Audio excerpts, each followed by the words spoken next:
ꯆꯥꯛꯈꯨꯝꯗ ꯏꯃꯥꯒꯤ ꯐꯣꯇꯣ ꯂꯩꯕꯗꯣ ꯑꯗꯨꯒꯤ ꯍꯅꯨꯕꯤꯗꯣ ꯑꯗꯨꯒ ꯍꯅꯨꯕꯤ ꯅꯠꯇꯦ ꯕꯣꯕꯣꯛ ꯍꯥꯏꯌꯣ ꯑꯗꯨꯗꯨꯒ ꯃꯁꯛ ꯆꯞ ꯃꯥꯟꯅꯕ ꯅꯍꯥꯟꯃꯨꯛ ꯊꯥꯏꯅ ꯆꯍꯤ 4 ꯑꯣꯏꯔꯤꯉꯩꯗꯅꯦ ꯕꯣꯁꯥꯔꯣꯁꯤꯗ ꯐꯝꯍꯧꯕꯅꯦ ꯁꯤꯗ ꯂꯩꯔꯛ ꯂꯩꯕ ꯀꯥꯏꯗ sida layrak laybodo kai lek leno khoigi layrak laybodo karma lek no khoigi layrak to sigi layrak to adu sai laybodo da hanubi bubok to sida layba bosaro na sida phama layrak ba bubok ibani ne buboki biolator si layrambodo kai ba buboki biolator si layrambodo kai no biolator de kai no magi je sema layba adudo kai no phasa haro marong khungde magi jacket ama layba kanagi jacket no buboki kam bubok no khoigi bubok to magi jersey ama layba adu pigi na changuraga tholakpada layba na da pigi changu ino na hojiki bubok to imoin imaga chamane habu bubok to mangonda pigi tawraga halakpada layramdriba kedo pigi tawra na bubok ibani na ne jersey pibi ge tawba hojiki layma bubok tu da asa khangda bubok tu da इंबगी पी के तबीबा दो लेरम द्रीबा इमोनी इमा खोई चाखुम the थेली दो दुगा चाबा नहीं चम्मा नबरा अदुना ले फरबने इवा में से फमस फम तो मुसे से ngasi mi atoi tasno mitna uba isodi kanano mama papa kaigino du hai do akhoi pokpi rakpoi very good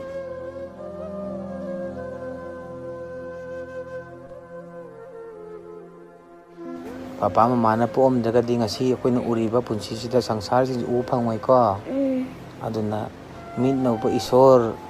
min oba lais kanano hadi mama baba somi ko mama babu khoirma ba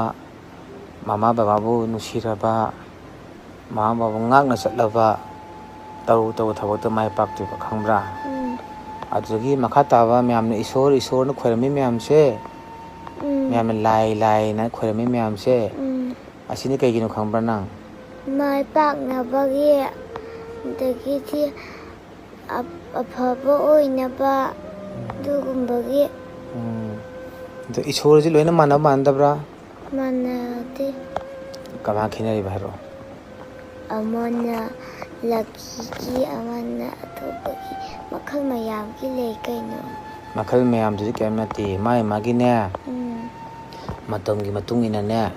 saklon hongba salon haiti salon habdi masak hongba isor habese ima da harusi ima adi akoi nangi bobok nang pukchaba ai pokpa bobok to aduna ai gi solere ai gi na nangi sona na mama lere na na baba lere ai da dau lere na aduna tapida myam na khoi isor khormi se isor hesti min udaba min u phangdraba myam thajab lai ne ko lai habde myam na khormi ba isor haje isor ji makhan myam legre hindu gi legre ko christian gi legre adu allah gi lere atop top myam lere adu kaino khoramido thajanabagi thajanabas ke amate asai mi sikse gyan tanaba isor ge ming palaga wa hai ga di mi kinaba isorna adu tawi nang ji kidra line sauni isor sauni kidra ki dero ki adu isor leita banti leiko ki debe yade hatta pak thabak tokta di na papa dina nusibena non de kam tongamoy natra adu isori nangum mayam macha mayam lebrin nang phataba thokta non da phataba nang phataba thabak tobagi ne non ne punishment pe kane ba hadi te sandogumba anabugumba nate punishment hadine hoi chamane anabugumba nang halakani nataga nang je atop nang je kiram tokani bi son nang wahalakani ba khambra aduna isor di amatani khambra khoi gi lai ne khormi sing ji amatani ming tungan buani kyan tai ko ming tungan buani dharma tungan buani adu isor amatani isor je nangna lambi phau kanda church urina nang thamoida khoirangmadaba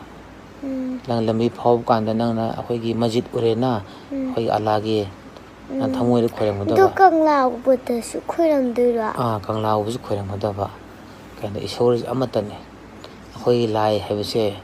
adu kangla da timin hingjabi hoina lei haisiti hingchabi lebidudi hingchabi lebinati hingchabi dudi hingchabagadi thanagi akhoi history dane nung achobana namga surumung da nam thamjangrabane ba khambra akhoi thanagi isorna ne akhoi laina hingchabi myam da namjala thamgrab nungna phumba thamgrabane ba aduna kaim leiti haji kangla da le isor aduna myam na chatlaga khoirami ba kangla da myam walking chatli ba myam na pothari ba je kangla je ngasi akhoi manpura ata pesebi ming chatli je asida khwai phajaba mafam oiris ke amati isor khubam hoi bene ba khambra khoi maitai gi oina aduga atopa gi ju khoi muslim gi ju moi gi masjid lei ko christian gi ju christian gi khoi church lei atopa dharma gi myam lei ado khoi na lambi phau kanda khoi any masjid thengnaro khoi thamoi da khoyang madaba adugi khoi gi church phau church da khoi thamoi khoyang madaba ken lai je amatane akhoi na thamoi da ne asini khadok pa thambya de khambra lai je myam punu makki tamak tane gyan tabra akhoi na isor na thamai mis kya mate akhoi gyan ta la bane akhoi singje chena binaba akhoi myam je warak binaba papa hau adu aina thaina gi bobok to na halom ai cha khumdan ya thang lo ba changu ba adu dei moi ima ge photo mi gi aseng mai to adu sumi nga kan da masak tu mana rak ba kama bobok na je aina nga sai ha gi bobok to masak tu mana rak ba adu da ura ka da ning jang ai ne dune je bobok so isor ngatane apa adune isor na no da bobok to hoji ti siramani kwa bobok hai baje isor hai baje sibileti hai ni papa se ge june khambra adu ti imun ima ro hoji ki da hoi imoy imagine bobok ne bobok adi ai dadaugi mama do adu chamane adu ni bobok su lei se asi ju heng se kan imoy no dine aina heng se kan da ju ani mama ana se kan da imoy no dine khambra wakhan ni thajagadabne isore je tasena haigati thajaba isor myam le horis ke mate akhoi ahal laman sigi myam do moina saktam mamam lauraga isor gi saktam lauraga noi myam dam da ngak na sinab le ni khambra aduna lam hinba yade khambra punsida phatta pathabak tawbiya de megi mangna bathabak tawbiya de megi wana bathabak tawbiya de tawdra nangbo ha tawdu aduna afaba thabanga tawdaba nana phataba thabak tawga nana sauni bobok na saudeba khambra dana bobok myam nu sigidaba bobok myam le je moni sigrazu noi myam sangle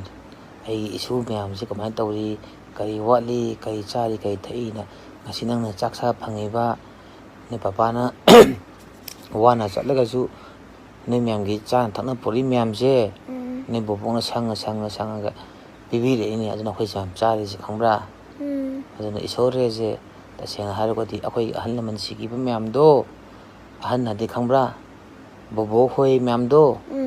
da dau myam do moi myam sigi myam duna moina isor gi saktam laruga akhoi myam dam te le ni gyan tabra min no uba lai di mama baba bobok da dau khangena aduga isor myam le jo khoina khoiramis ki amate afaba thabuk tawnaba megi mateng pangnaba aduga achumba lambi chatnaba ni ko nu sibia gyan taw larik sitang madam ni larik sia maru oi adu lai su yawdi kam kan de ko lai su ji ken khambra lai su hai ti sibling kumba megi mateng pangba kumba very good degree junte ko naina doctor ore adu ore ada ore degree junte doctor ore ga ju hayeng doctor ore ga mi mateng pang mangamba thamoi sing lai tela mateng pangba ꯅꯪꯅ IPS ꯑꯣꯏꯔꯁꯨ MCS ꯑꯣꯏꯔꯁꯨ ꯍꯌꯦꯡ ꯑꯆꯧꯕ ꯃꯤ ꯑꯣꯏꯔꯁꯨ ꯃꯤꯒꯤ ꯃꯇꯦꯡ ꯄꯥꯡꯕꯗꯨꯅ ꯈ꯭ꯋꯥꯏ ꯃꯔꯨ ꯑꯣꯏꯀꯣ ꯅꯪꯒꯤ ꯗꯤꯒ꯭ꯔꯤꯗꯨ ꯅꯠꯇꯦꯀꯣ ꯗꯤꯒ꯭ꯔꯤꯗꯨꯁꯨ ꯃꯔꯨ ꯑꯣꯏ ꯑꯗꯨ ꯈ꯭ꯋꯥꯏꯗꯒꯤ ꯂꯨꯕꯁꯦ ꯂꯥꯏꯁꯨ ꯍꯥꯏꯕꯗꯣ educated person nate dakar lese civilized person ado that is very important in life chumi ko ha se nasi jan pidi na heng chamo mo kadra mi mading pang da harone pang adro na ba kya pang ne mayama apa mi wedam ni ko promise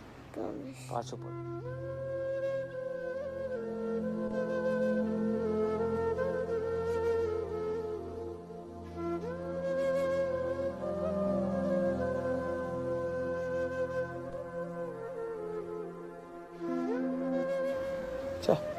Me am the good night, Hermes. Good night.